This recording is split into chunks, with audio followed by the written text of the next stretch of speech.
When we say Hell's Angels is one of the killer one-center MCs to ever exist, we mean it quite literally.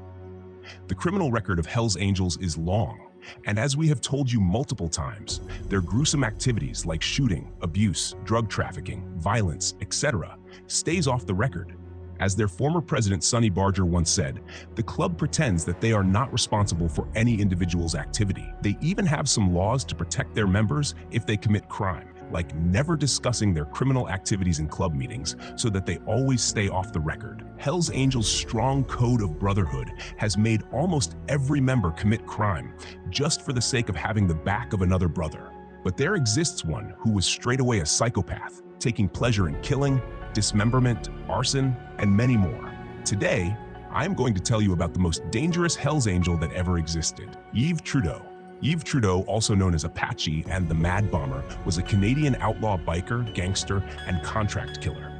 A former member of the Hell's Angels North chapter in Laval, Quebec, Trudeau was the club's leading assassin and a major participant in multiple biker conflicts throughout Canadian history, including the Popeye's Devil's Disciples War, the Satan's Choice Popeyes War, and the First Biker War.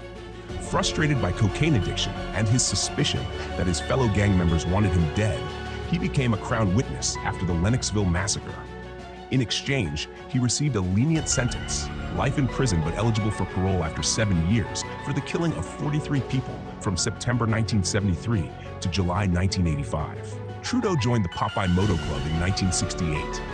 In 1975, the Ontario-based Satan's Choice Motorcycle Club began an alliance with the American Outlaws Motorcycle Club, allowing the Outlaws to gain a way to challenge the supremacy of the Hells Angels in Quebec through access to the Montreal chapter of Satan's Choice. This led the Hells Angels-backed Popeyes into open conflict with the Satan's Choice Montreal chapter and their outlaw allies, resulting in a number of casualties on both sides.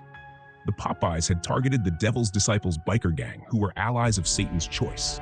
The Devil's Disciples and the Montreal chapter of Satan's Choice were engaged in the manufacturing and smuggling of chemical drugs, a market that the Popeyes decided to violently enter in 1974, leading to the Biker War. Trudeau first rose to prominence as the Popeyes' ace assassin during this struggle.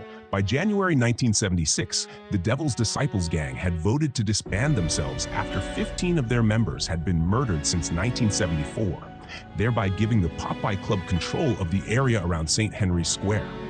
On the 5th of December 1977, Trudeau would be a founding member of the Hells Angels in Quebec in 1977 after the Popeyes patched over. On the night of 17th of February 1978, an incident occurred at a bar popular with the Hells Angels, the Brasserie Joey, when two outlaws chose to drink until they were ejected by the Angels.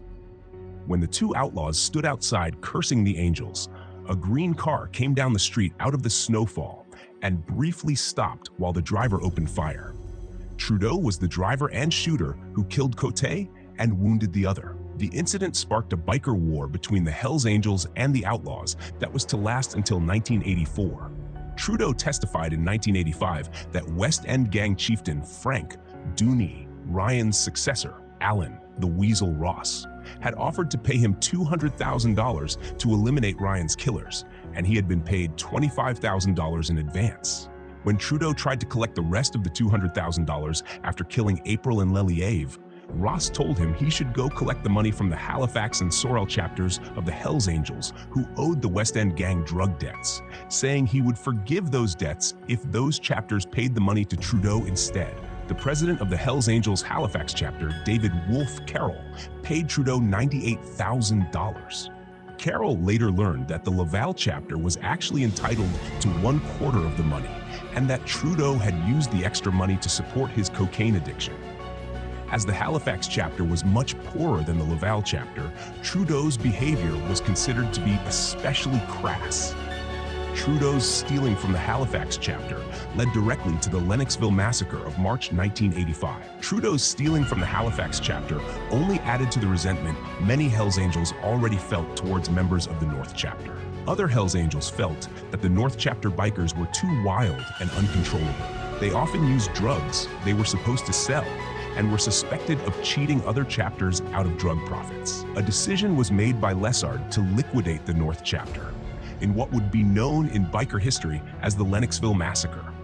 Régent Lessard, the president of the Sorel chapter, met with George Beauboy Beaulieu, the president of the Sherbrooke chapter, and David Wolfe Carroll, the president of the Halifax chapter, to plan the liquidation of the Laval chapter.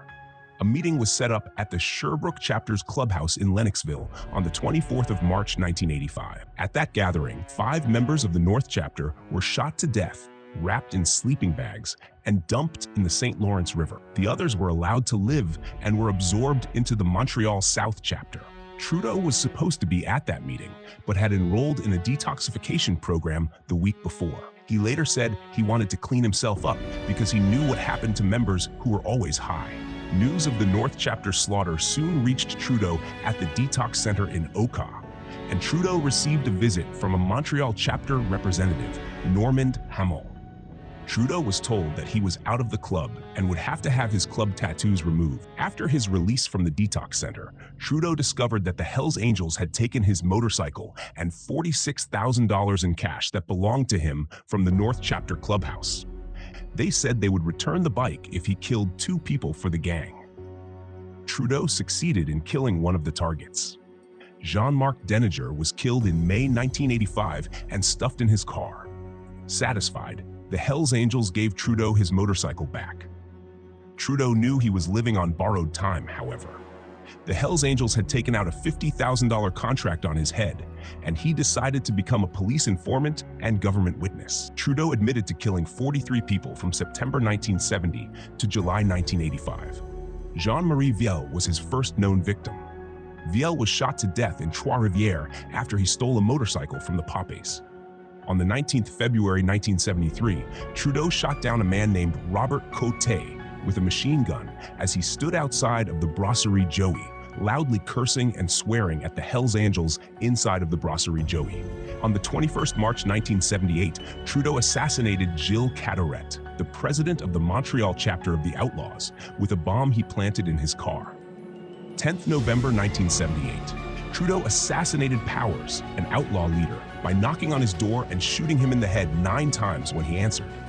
On the evening of 8th of December 1978, Trudeau saw a man walking down a street in Montreal who resembled an outlaw leader, Roland Roxy du Temple. Trudeau walked up to him, asked, "Are you Roxy?"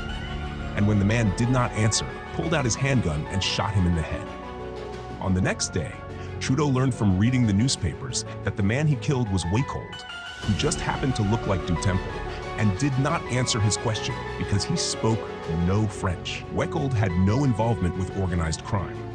Trudeau later remembered laughing hysterically when he learned from reading Le Devoir that the man he killed was Wachold, not du Temple. Trudeau's only disappointment with killing Wachold was that the Angels chose not to pay him for that killing as he requested, as he argued that people who looked like du Temple should be killed in case they were him. Trudeau finally assassinated du Temple on the 29th March 1979 with a car bomb. Trudeau's killing list goes on and on. He was the first Canadian Hells Angel to earn the Filthy Few patch, allegedly awarded to members who have killed for the club. During a biker war between the Hells Angels and the Outlaws for control of Montreal's drug trade between 1978 and 1983, Trudeau killed 18 out of the 23 outlaws slain during the conflict. A psychopathic killer and a killing machine par excellence, who was the Angels' most dangerous killer. Dubrow stated about Trudeau, "He had absolutely no conscience, no respect for human life at all. To assist with his killings, Trudeau started to heavily use cocaine." Dubrow commented, "Most of the hitmen I've met have been cokeheads, and they usually coke up before doing the killings. Makes it a little easier. Not all of them, but alcoholism and drug use is very common among hitmen."